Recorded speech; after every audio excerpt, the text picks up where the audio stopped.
Doctor ইউনূসকে ডেকে আনলেন কেন?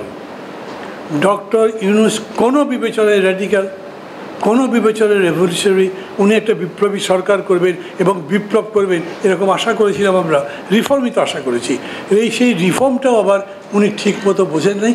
আলটিমেটলি এটা একটা জায়গায় ব্লকড হয়ে গেছে। এখন কি পরিস্থিতি দাঁড়াবে?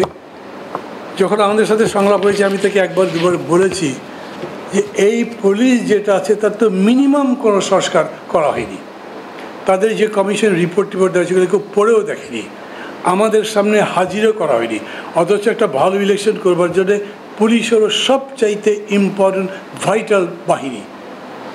ওরা তো বলেই দিয়েছে তারা জামাত বিএনপি ঝগড়া লাগলে, মারামারি লাগলে ওইখানে যাবে এরা।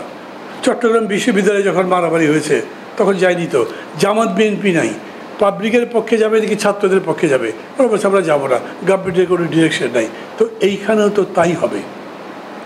আর স্কেজুল যখন ডিক্লেয়ার করা হয়ে যাবে তখন এই অন্তর্বর্তী সরকার বলবে এখন সব কিছু নির্বাচন কমিশন করবে, তাদের হাতে সব, আমাদের কাছে কিচ্ছু নাই।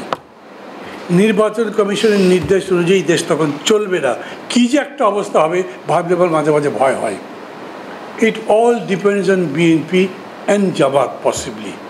এনসিপি রাগটাক দেখাবে, কিন্তু ইয়াং মানদের এখন কথা চলে না তো, আর ওইটা চলবেও না। তারা কি করবেন? এই যে দেখলাম জামাতের ওরা অভিযোগ করলেন 2-3টা কোন কোন জায়গায় গাড়ি বহরে হামলা করেছেন। আমি জানি না এখন এই কথা বললে মোশাররফ ভাই বিব্রত হবেন নাকি, কিন্তু আবার বলার জন্য খুব উস্কুসো করছে আমার নিজের মধ্যে। তো কেন বলছি এই ঘটনা কি ঠিক, এটা তো মোশাররফ ভাইকে আনসার করতে হবে। মোশাররফ ভাইকে বলছি, বিএনপিকে তো বলতে হবে। তারা কাকে ইঙ্গিত করেছে বোঝা যায়নি।